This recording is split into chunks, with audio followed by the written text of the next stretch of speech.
1 रुपया देकर के माताएं अपने बच्चों को चॉकलेट खाने की आदत डालती हैं। और चॉकलेट किसकी बनती है? विचार करिए। भगवान श्री कृष्ण चॉकलेट खाते थे क्या? और उस समय का विज्ञान भी बड़ा जोरदार था, पर हमको ये भ्रम है उस समय कोई आविष्कार नहीं था। आज का विज्ञान बहुत मजबूत है, विज्ञान उस समय का मजबूत था। आज हमारे यान पेट्रोल से चलते हैं, और वो पेट्रोल कितनी महंगी होती है। उस समय के यान बिना पेट्रोल के चलते थे। कुछ दिनों में आप देखिएगा जो हमारी गाड़ी है वो हवा से, सूर्य की रोशनी से और पानी से चलने लगेंगे, तब उनको समझ में आने लगेगा। अरे जी, पायलट नहीं होता था, कोई दुर्घटना नहीं होती थी। आप पुष्पक विमान की रिपोर्ट देखते होंगे। हमारा भ्रम है। अमेरिका का विज्ञान बड़ा जोरदार है, जापान ने बहुत विकास किया है। अरे हमारे यहां जैसा विज्ञान शायद कहीं हुआ हो, उसकी चर्चा मैं करूंगा आगे, देखिएगा। पर हम भूल गए हैं, भटक गए हम। जो हमारा विज्ञान था उसका हम स्वरूप भूल गए।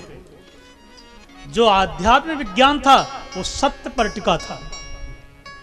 धर्म सत्य पर टिका होता है। धर्म को प्रतिष्ठित करना तो बिना सत्य के नहीं होगा। विज्ञान तथ्य पर टिका है। तथ्य मिट जाते हैं, जो सबूत हैं वो बनाए भी जा सकते हैं, मिटाए भी जा सकते हैं। ऐसे ही आज का जो विज्ञान है, देखो आपको बात बताऊं, वैज्ञानिक विकास का मतलब क्या है? विनाश। दृष्टांत के लिए गेहूं बन के तैयार हो गया, विकास क्या है गेहूं का? आटा बन के तैयार हो गया। गेहूं चलता 1 वर्ष, 2 वर्ष, 10 वर्ष, यदि कहीं हमारे भंडार गृह में रहे तब। आटा चलेगा 1 महीना। आटे का विकास हुआ, रोटी पूड़ी बन गई। आटा चलता 1 महीना, रोटी पूड़ी चलेगी 1 दिन। तो ज्यों ज्यों वैज्ञानिक विकास होता है, वैज्ञानिक आधार पर हमारे देश का, हमारे घर का, हमारे मनोबल का, हमारे शारीरिक रूप का विकास होगा। उसका मतलब विनाश है। आज की टैबलेटों के द्वारा, आज के जहरीले भोजन के द्वारा शरीर का विकास लोग जल्दी करते हैं, उतने जल्दी ही ऊपर पहुंच जाते हैं। बोलो राधे राधे। ऐसे ही है ना? तुम्हारे घर पर एसी फ्रिज क्या है? ये जहर ही तो है, एक तरह का केमिकल है। पर जितना वैज्ञानिक तरीके से हमने विकास किया, उतनी ही हमने मृत्यु को निकट पाए। बोलो जय श्री कृष्ण। ध्यान दीजिएगा सज्जनों, संतों के संस्कार में, भारत की संस्कृति में गोकर्ण जी पले। मैं ये नहीं कहता कि बच्चों को पढ़ाइए नहीं, जरूर पढ़ाइए, विदेश भेजिए, पर उस साक्षरता में आप अपने देश के, अपने कुल के, अपने गांव के, अपने देश के, अपने शास्त्र के संस्कार जरूर भरते रहिएगा। सुना है रावण जैसा साक्षर कोई नहीं था,